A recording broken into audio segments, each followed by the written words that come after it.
So the organization known as the National Central Union of Free Germans they had their headquarters in Louisville, advocated for women's suffrage, right? The women should be allowed to vote, free trade, denunciation of the Roman Catholic religion, abolition of slavery, and equality of the black man. So, fuck the Roman Catholics, fuck slavery, fuck, racism, and let's give women the right to vote, fuck sexism, fuck racism, and then let's get some free trade in here. So, the National Central Union of Free Germans, you know, that was in Louisville, right? So you have a lot of good Germans here that's like trying to do something. You had a Louisville newspaper, the Beobachter, which was called the Observer, and basically they said, hey, you need to do something, and they should do something. After they came across it, though, they had translated the column and distributed the proclamation as handbill. So George Princess said, look, what the fucking Germans are doing, you know, and then used that as a fucking scare tactic.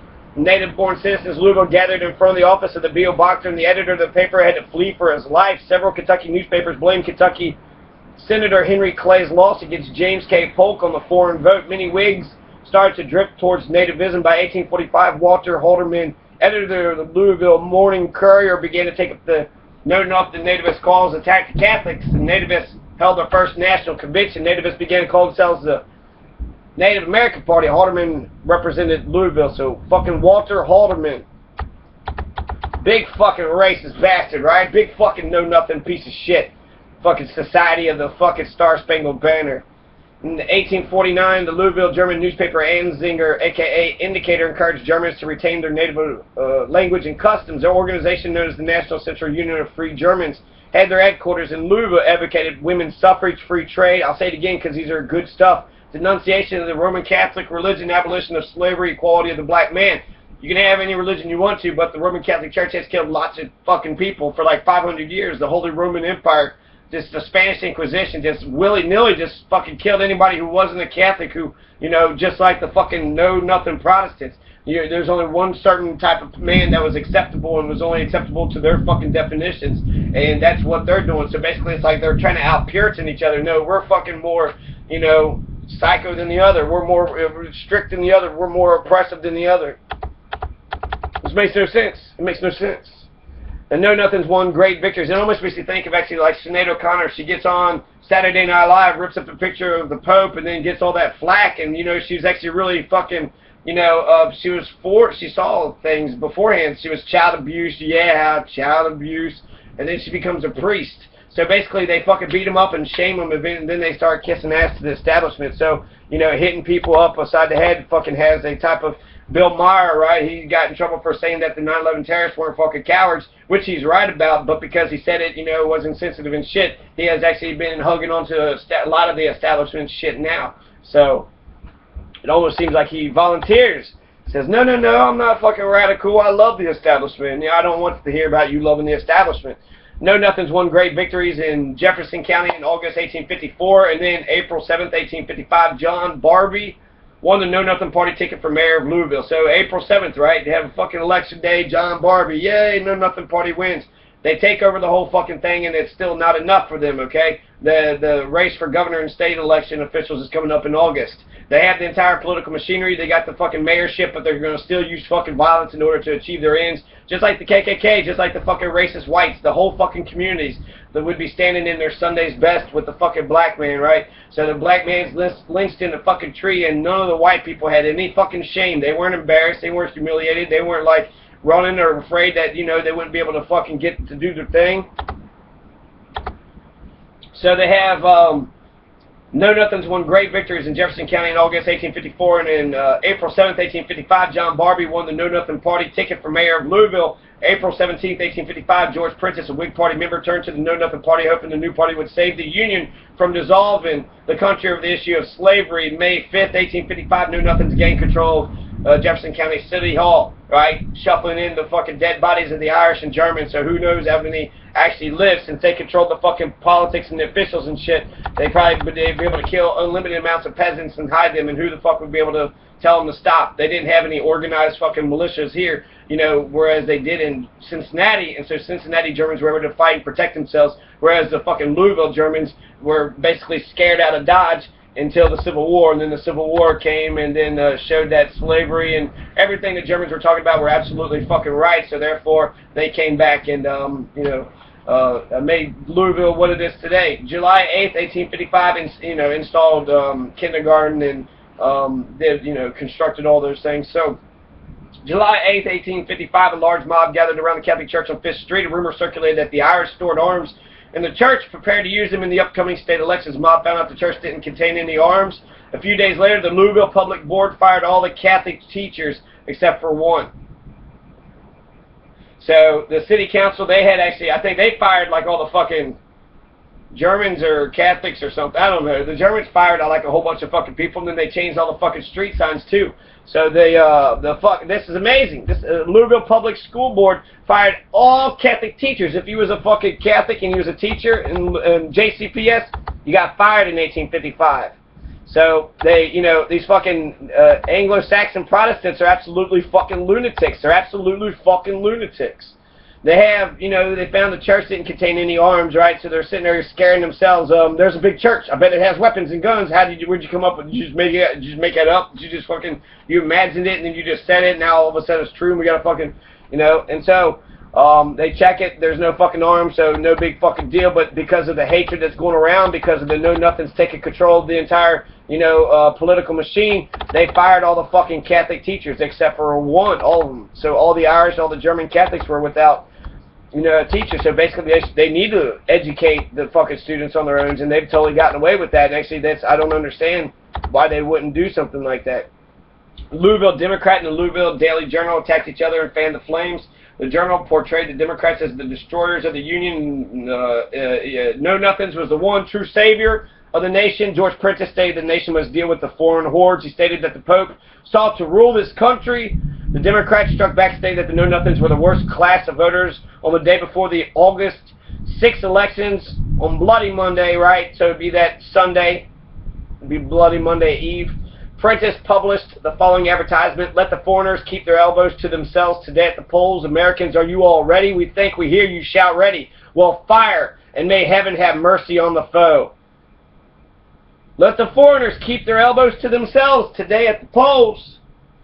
Keep your fucking elbows to yourself. Don't you even budge into me. Don't you even fucking nudge into me. You fucking nudge into me, you're gonna fucking get it. Americans, you all ready? We think, we hear you, shout ready. We'll fire. Pow, pow, pow, pow, and may heaven have mercy on the foe. So may God have mercy on the foe, which is you. You're the fucking foe, Prentice. And I love how biblical scripture is always used for some fucking violence, right? Oh, you better thank God. I ain't coming over there whipping your ass. You better be praying to Jesus.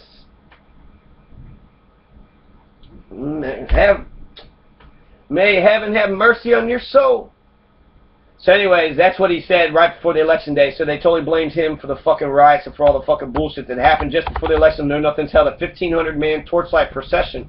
So you had George Prentice sitting there saying, fire, using all this fucking descriptive violent language, right?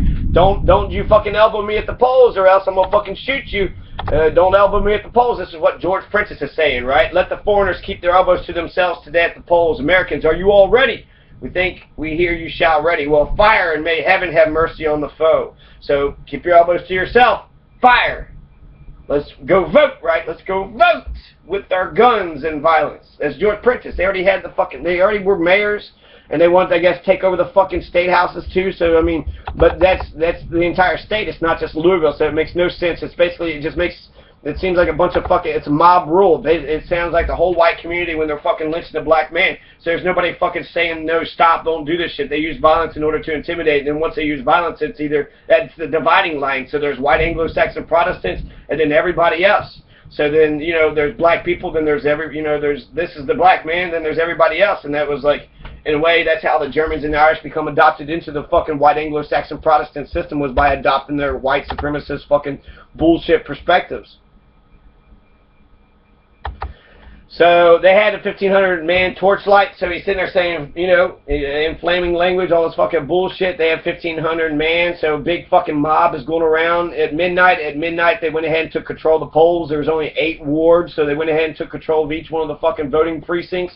The city's police officers backed them up on August 6, 1855. The polls opened from at 6 a.m. and closed at 7 p.m. Most of the polling stations had thugs at the doors asking for a yellow ticket. It's a sign for the Know Nothing Party. Asked foreigners if they had their naturalization papers. First person to lose his life during the riots was George Berg, beaten to death. During the course of the day, 2 large riots erupted in the city, right? The first ward east of the end of Louisville, 8th ward, the western section of town. Mayor Barbie, Brewster's Brewery, or Brewster's Brewery. So they burnt down Brewster's Brewery after getting drunk on the fucking beer, and then no more rioting once they got drunk. So there's a way to stop a fucking mob. Give them a bunch of goddamn fucking alcohol. Here's a bunch of liquor, get liquored up, and then they fucking just get drunk and pass out and, you know, puke all over themselves in the fucking bushes. A grocery store on the corner of Madison and Shelby burned. The coopering factory. Thomas Garrity and Edward Prom also fell to the flames. The mob shortly broke up. The last victim of the riots occurred when an old German was pulled from his bed and shot to death. So that's the last victim. They pulled him from his bed and fucking shot him. Another German was beaten, thrown down the stairway until he died. Reverend Carl Boswald of the Church of Immaculate Conception rushed to the bedside of a dying parishioner, but fell fatally wounded by a hail of stones. 3 weeks later, James Speed, a local attorney, already did all this. Thomas Rhodes was killed. So let the foreigners keep the elbows to themselves today at the polls. Americans, are you all ready? We think we hear you shout ready. Well, fire, and may heaven have mercy on the foe. On the day of the election, the Know Nothing Party took control of the polls. They set the thugs up at the doors, demanding to see yellow tickets, a sign that the person was a Know Nothing. All these actions were backed up by Louisville City Police. James K. Polk, a Democrat, won the election of the summer Kentucky Senator. Henry Clay, a member of the Whig Party. The result of the election was blamed on the votes of the German and Irish immigrants, and Know Nothings overwhelmingly won the elections. James Slaughter Moorhead became Kentucky's Know Nothing governor. Humphrey Marshall became U.S. Senator, but like the Whig Party, they split over the sexual issue of slavery and lost their power. By June 1857, the Know Nothings disbanded in Kentucky. So there was no Nothing Party. There was none in 1857. It was over. The riots tarnished the reputation of George Prentice. Many editorials and other papers accused Prentice of instigating the riots. A statue outside the Louisville Public Library has a plaque describing his tarnished legacy. Let the foreigners keep their elbows to themselves today at the polls. Americans, are you all ready? We think we hear you shout ready. Well, fire, and may heaven have mercy on the foe. It's George Prentice. That's what he's saying to the fucking white Anglo-Saxon Protestants.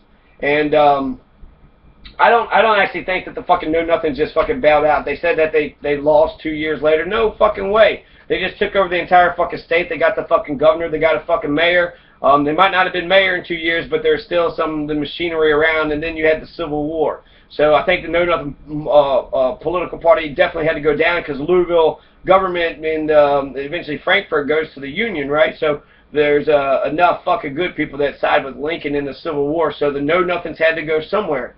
So they were probably the fucking Confederates, or they were secretly Confederates, or they fucking, you know, took off and came back. John Henry Whalen was, you know, a courier for, and he was a mayor of Louisville for many years. He was a boss. John Henry Whalen was a courier for John Hunt Morgan, so he was running with the fucking Confederates when he was a baby, then came back to Louisville and ruled Louisville. He was the fucking Napoleon, the Duke of Buckingham, the fucking, you know, the political boss, so he was the fucking man. 1857, the Know Nothing headquarters was replaced with the German-owned Actors Theater. Philip Tompert was elected Louisville's first German-born mayor 10 years after the Bloody Monday riots. So that's sort of the good ending to the story. There's all this anti-German hatred, but then the Germans win because they got elected to mayor, which is a huge win because that's the top. That's the fucking, you know, that's the very top. After, in 1865, so after the Civil War was over, they become, you know, the top executive branch. And then also the Know Nothing headquarters was replaced by German-owned Actors Theater. So a theater had replaced in 1857, which was only 2 years later. So they headquarters, they probably didn't need the headquarters anymore, City Hall, or maybe the fucking mayor lost and the fucking political machinery was, you know, maybe they were ashamed, but I doubt it. because you would see the KKK and some of the nativist feelings happen again in 1890. So you're going to see this fucking come again and again. There's nativism today, right? I was born in America. Get on out of here. Telling the Mexicans when actually in New Mexico and Texas and probably all these lands, actually Mexicans are the fucking Mayans, right, or the Aztecs. I always get those confused. But they're Native Americans, so the Native Americans have been here for 10,000 years. The European Americans can only claim the last 200 years of being on this land.